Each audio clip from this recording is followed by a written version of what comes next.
The question related to nuclear decay and a binding energy. The few questions I have already discussed from this topic, so I will start with question 25.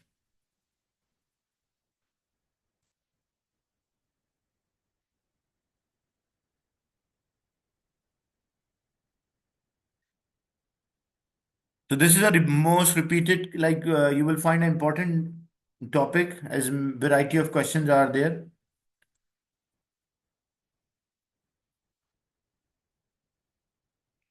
So in question 25, the same graph is there. The graph shows how the binding energy per nucleon vary with the nucleon number for a range of a nuclide. You can see as a nucleon number, first it is increasing, the binding energy per nucleon, and then it is decreasing as we move.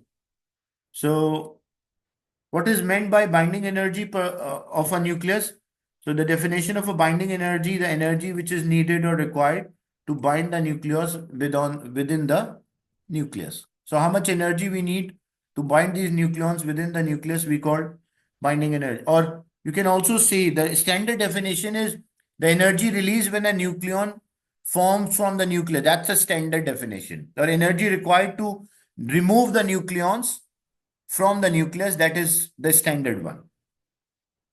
So try to write the standard definition energy needed to remove nucleon from the nucleus.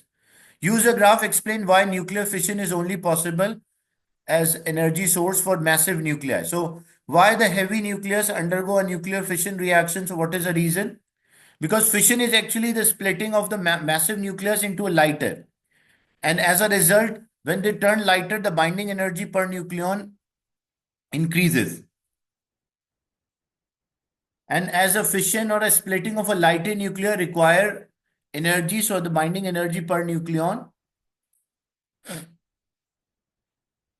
as you can see here, the energy is only released when a lighter nuclei, if they are fused and increase the binding energy. So you can mention, according to a question as they ask, use a graph, explain why a nuclear fission is only possible as energy resource using a massive, like why we cannot undergo a fusion. Because if it undergo a fusion, it will form a higher nucleon number. So if it form a higher nucleon number, the binding energy per nucleon will decrease. That's why it will undergo a fission.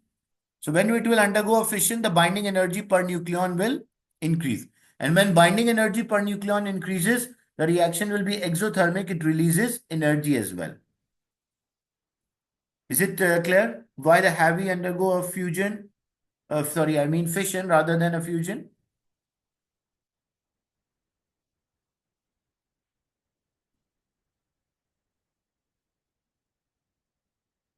Then you have the equation. You have to complete this equation according to because the nucleon number is, the sum should be there at the top. It is like 235 plus 1, 236.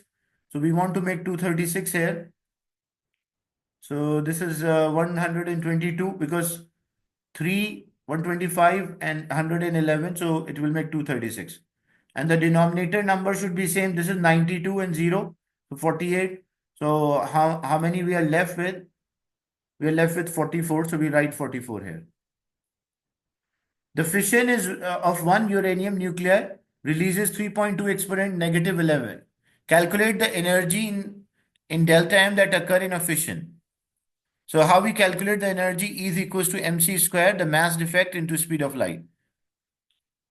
So we need delta M, change in mass. So energy divided by c square will give us delta M. You just substitute the energy and divide it by speed of a light square. Then the neutron and the product nuclei move away after a fission. A student suggests this is because of electrostatic repulsion. Comment on this suggestion. Like why they move away from each other. So mainly because electrostatic repulsion will happen. That is fine. But the neutrons also move. Like in the neutrons and the product of a nuclei move. But neutrons are neutral particles. So why the neutrons, they move away from each other? It's not because of electrostatic repulsion. It is because of the to conserve the momentum, because if initial momentum is before the fission is zero, the final should also be zero. So the fragment move away from each other not because of electrostatic repulsion, but due to the conservation of momentum. Between the nuclei, there will be repulsion, but between the neutron, there is no repulsion. So why neutrons move away from each other? To conserve the momentum rather than electrostatic repulsion.